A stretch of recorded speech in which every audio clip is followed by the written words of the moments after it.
I've got to say that you couldn't have summed it up better. Quite literally, earth-shattering revelations as Dr. Mahmoud Bawumia concedes defeat within 15 and a half hours of the closing of polls. I mean, talk about records. Of course, my panelists and I have been talking about this in the background while all the numbers and reports have been coming in from across the country. But let's just focus for a moment on the historic weight of what we have just seen and heard. The incumbent, without the EC even announcing one constituency's results, has conceded defeat. Let's be fair. The Electoral Commission has suddenly become a lot less relevant than we've been used to, haven't they, Prof? You said it right. In fact, this event, this 2024 election, has made so many histories, so to speak. Many of them. Okay. And like you said,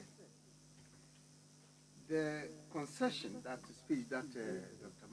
Bawumia gave in itself was very significant because he took time to really relate his deep sentiments. Prof, forgive me, it seems your microphone is malfunctioning. We're going to get someone to come in and fix that for you. But while we're doing that, Clara, I mean, I know you have thoughts on the same issue. What do you think this actually means for the value that we've been placing on the Electoral Commission, the attention we've been putting on the referee in our elections?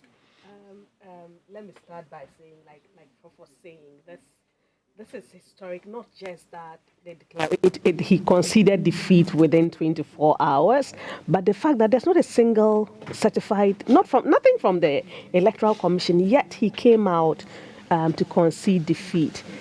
It's one of my proudest moments as a Ghanaian because of the value of this to reducing tensions, to reducing with that could have escalated with the time that is going on.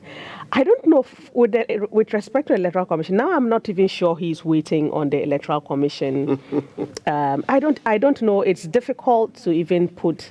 It's mixed feelings as to what this means for the Electoral Commission. But it also the good point of it for me, or the highlight point for me, is the maturity displayed by the politicians involved. That shows that at least the parties themselves, of course, in this day and age, I mean, they are all able to collate their results. They have a fair idea what's going on, and that they would come out even without waiting for the Electoral Commission to make sure that, I mean, tensions are lowered, anxieties are gone, and this, for me, it's one of my proudest moments that I'm still struggling to find the right words to put for it. Less than half an hour before the Vice President conceded defeat, the NDC held a presser. Sami Jemfi addressed it. Thoughts? To be honest with you, before the presser, I heard that we were aware that the Vice President was going to give a press conference. When the presser started, I kind of understood where the NDC was coming from because, of course, there are results that, I mean, voting has ended in polling stations. A lot pink sheets are everywhere. We haven't heard any. The Electoral Commission had created a certain vacuum that people were beginning to sit on tenterhooks. So I could understand why they came in. Just that towards the end, I didn't have a problem with his initial press conference, but towards the end, I expected that he would have been a lot more magnanimous.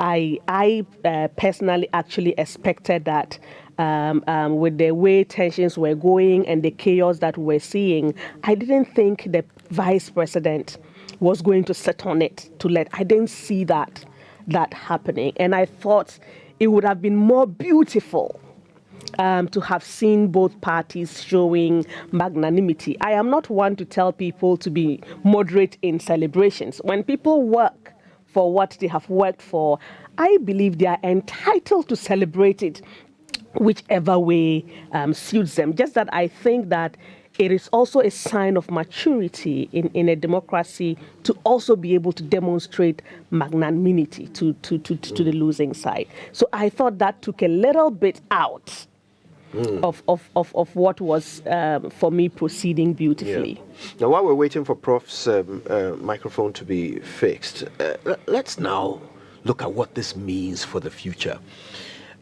President Akufo-Addo's term ends with what is starting to look like the worst defeat of any political party in Ghana's Fourth Republic. The worst. It also curtails, or in fact, before it even begins, puts a halt to the hopes of Dr. Bawumia of becoming the next president. What does the NPP's future in opposition look like to you? For me, it's early days yet. It would depend to a very large extent also on the numbers that they would have in Parliament. And so far, it doesn't look like they are going to have very large numbers in Parliament. I think the MPP probably just has to go back and then sit down and reflect. And then, of course, they would find out where they went wrong, what went wrong, and then regroup. But I don't see that the MPP is going to be silent in opposition. We've seen the MPP in opposition before, since '92, when they didn't even have representation in Parliament. We've seen them when they've had very little representation in Parliament, including just a lone voice.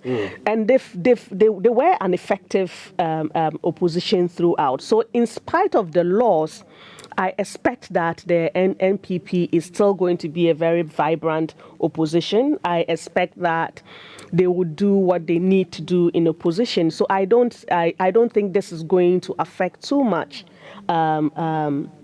the nature of opposition that they are going to be. Just that in terms of their own internal party politics, there would be a struggle. I'm sure that, of course, other people have ambitions, and then we would see how it goes forward. But I don't see that this is going to make the MPP any less stronger than it has been. Right, Prof. Bafo-Agyemang-Duah, thank you, so yes, for your patience. It looks like we had to swap out some batteries there, but yes, we're glad to have you back. So, look, the question is about the EC. That's what you were dealing with before you had to take a step away. So let's take it back from there. At this point, what's the relevance of the EC? Will anyone turn up to their press conference to find out who they say won? Actually, if it wasn't for the law that requires the EC to formally pronounce who is the winner and get it gazetted, its relevance would have been ended at this point, because the game is over. Concession speech has been given. Congratulations have been given to the winner. But for our system, the EC still, they have to do a formal pronouncement and then gazette it for it to be formally acceptable into our law books. But I think going forward, it provides some very interesting insights as we go on. If you look at other areas, like in the US, where the media literally follows the elections and make projections and concludes, nobody comes around to say, Trump, you got this much and you got that much before it becomes real. Maybe we are heading towards that. Because truly, for me, by midnight, or at most 2 a.m. this morning, all the principals knew where this election was going. And so they made their decisions. Actually, by 4 a.m., I received a note that the game was over for Bawumia. They knew that. So in that respect, this idea of EC, waiting for EC to make pronouncements, is becoming a little bit irrelevant. So you may have to find new ways of doing this. Prof, in just 30 seconds, because we have to go, what does this do to the legacy of Nana Akufo-Addo? Interesting question, because he has been saying somebody has been a serial contestant or something like that. So this being the worst defeat of any political party in this republic, unless something happens in the future to really take this off, it's going to be a legacy of a very bad defeat, leading the party 8 years and leading the party into such a disaster. Of course, when it comes to that, a lot of people may even forget the good things he did in terms of the infrastructure and other things he's done. People may not remember that, but I think this defeat is very decisive. But let me finally say that we should congratulate re-elected President Mahama and his party for a good job. And also, the speech given by Bawumia was quite laudable, and I think we should appreciate that. As for the EC, we are waiting for his formal remarks. Indeed, that's a perfect way of summing things up. I want to say a big thank you to Professor Bafo Ajibandia and, of course, Clara Berry Kasati for your enlightening, sparkling conversation. We appreciate you every time you're here. And we're